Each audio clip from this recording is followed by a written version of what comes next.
Nelson Muffuh is here, and Nelson represents the United Nations. And I just want to acknowledge for 1 minute that the United Nations is here at South by because they recognize the power of this community. So you usually don't do this at the start of a discussion. Can we just give Nelson and the UN a round of applause today? Thank you, Nelson. It is super cool to be here talking with you. Nelson Muffuh, whose bio you're going to see, we're going to tweet it around. And please, if you're not talking about this session, you should be, because it is so in line with what the South by community and what each of you profess to be, could be, what we all should be thinking about. It's amazing to see this amount of energy here.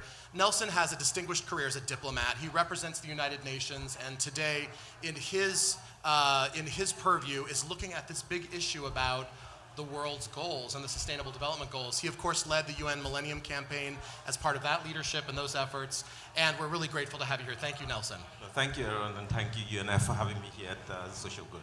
So, Nelson, the people who are here in the room, these are people who understand the power of design and creativity and all of the power that comes into the sorts of things that we're talking about here at South by, but probably they don't know why we're all saying that 2015 is a critical year. So I'd love it if you could just explain to us for a minute, why all this focus on 2015? What's all the to-do about the to-do? And why is it that we want this community to be focused on something happening in 2015 that might be different from other years?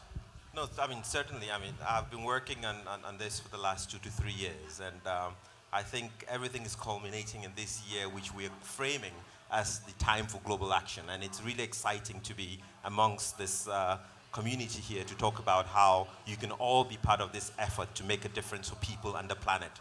This year we have the opportunity as the first generation that can make decisions that will end extreme poverty by 2030, as well as protect the planet.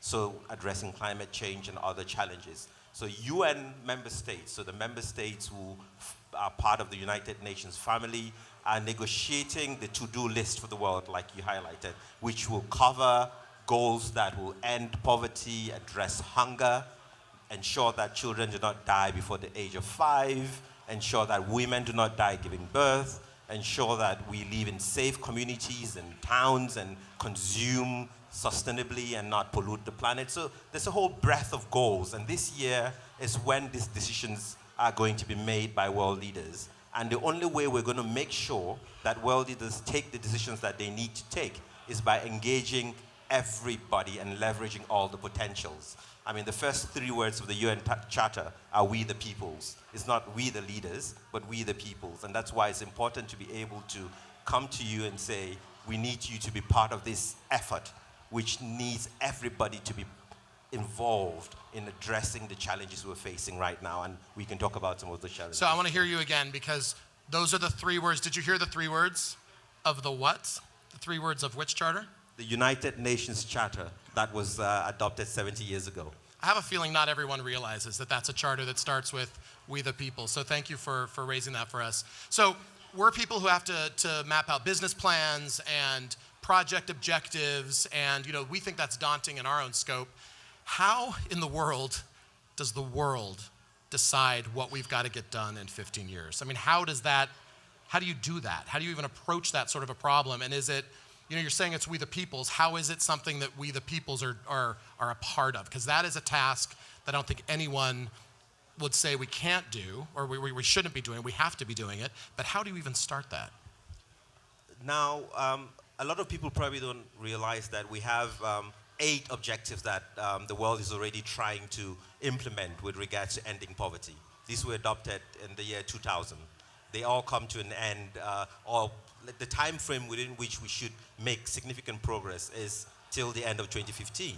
So to help these are the MDGs. The Millennium Development Goals. And now we're working on the next set of goals for the next 15 years. And you asked the question about how does the world come together to do that?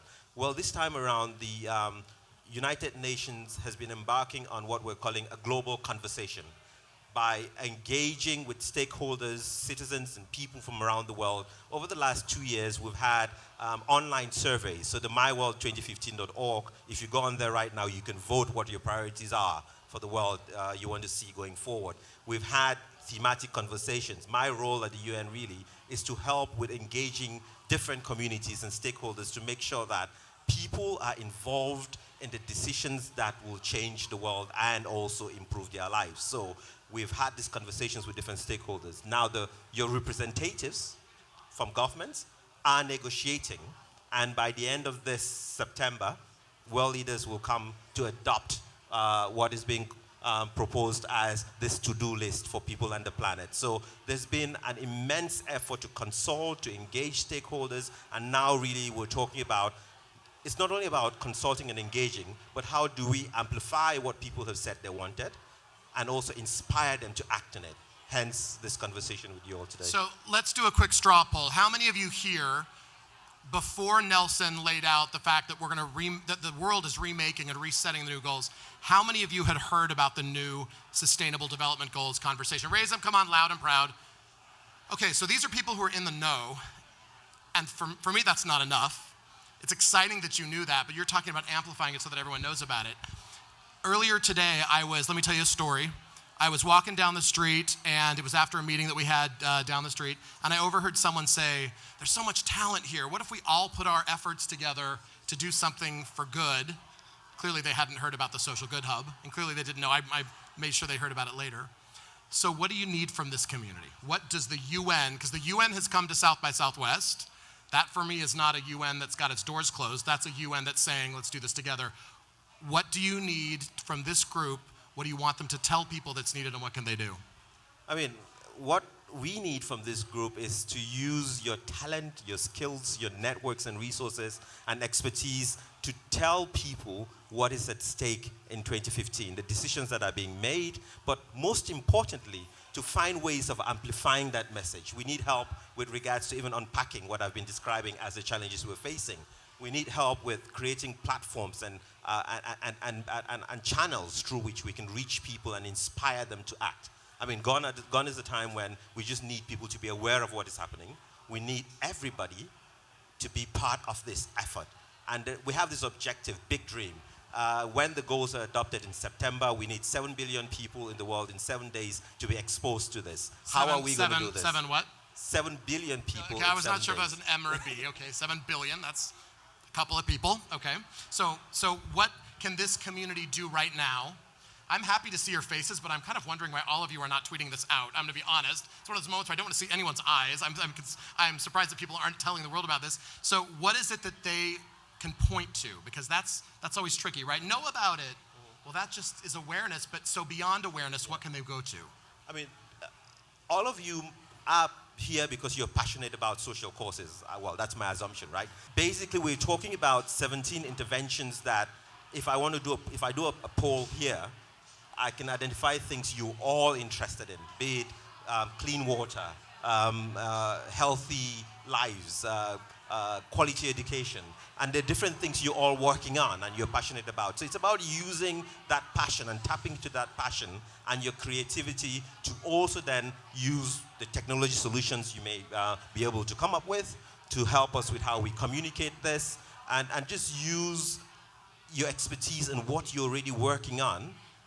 In partnership with UN Foundation, we're working on this to find the solutions that will help us reach people where they are, bring them into the conversation that we're currently having, and make sure that we can connect them to their decision makers, their business leaders. We need people to act as citizens who have political power, but also as consumers who have economic power, because we also need businesses to be part of this. So anything you can do, we're open to getting creative ideas and help from you. Okay, I gotta unpack what you just said, Nelson, because this is, unscripted, here we are. I hope this doesn't get us in trouble later. I hope we're talking after this.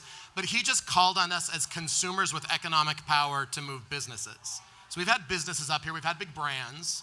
That for me is exciting, that as consumers, we have the ability with our economic power to move people to get excited about these goals. I hope that somewhere in this hub or around the world, a brand is listening and heard that that's the dynamic here. So let's have time for some real talk, because we're winding down in this discussion. I may never get the chance to have a UN official here at South by Southwest. Yeah, this is exactly what we could be doing, and we're doing it. I'm so glad that the UN is here and that these folks here give a darn and care about what's going on. When does stuff like this go wrong? people must come to you all the time and say, I've got a great idea. I've got this new idea I'd like to help out. When is it that a partnership goes wrong, and what could we learn from it so that we do something better? Can you give us an example? I mean, a real-time, real talk, no holds barred idea about when something isn't useful for the UN or for you as a partnership. I mean, generally, things with the UN need to have global resonance. Okay. And also, partnerships need to have accountability built into it. We need to know that we're engaging in partnerships that can deliver, and partnerships that will not harm the planet and not harm people. So it's that intersection between leveraging talent and connecting them with the right people to make sure we can deliver results. Because if that isn't the case, then the UN itself needs to be accountable to the member states as well as to people. So the examples around when some of these partnerships haven't taken off. But I mean, I'm happy to actually talk about the ones that have worked. For example, with the UN Foundation around what we're calling every woman, every child. So the focus to make sure that we can increase the attention of world leaders, of decision makers, of businesses around the world to prevent children from dying before the age of 5 or women from dying giving birth. And there is a great ongoing partnership platform with the UN Foundation and other businesses that really work. From small interventions around how do you come up with technology solutions that can do scanning of women in rural settings without the use of complicated devices and appliances. So that on the one hand, to distribution mechanisms for medication that can help, solutions that can help track things that work. So there are multiple ways this can really work, and I would like us to focus on the solutions that can help. The UN, I think, struggles with partnerships, to be honest, because it's a member state-driven bureaucracy like any other one. But it is open to change. It is working at ways of really delivering for people, and it needs partners that really also want to be responsible and accountable. So this idea about there's never been a year for a community like this to be more relevant. Right? There's never been a year where a community like South by Southwest could be more relevant for the world. But I'm also hearing this idea about accountability as something that the UN needs, that we all need. Thank you, Nelson, for being here. And before, I want to recap so that we've all got, I feel like I got my marching orders from Nelson. I want to make sure that you all know that we got some marching orders. So Nelson told us that all of these things that we're talking about, the whole why isn't anybody doing something about it list, hunger, poverty, water sanitation, empowerment of girls and women, all of the things that we say, why is no one doing something about it? Somebody is. The UN has an accountable list and a set of targets that they're doing about it. So I'm hearing from you that the question is, what are we doing about it? I want to thank the UN for being here. I want to thank Nelson for being here. I want to thank you all in advance for figuring out what your role is in helping to create that better world, because 2030 seems a far way out, but 2030 is now. So. We have the responsibility of actually joining that effort collectively. So we're all part of this. Nelson Muffuh, thank you. Thanks for being here. Thank you.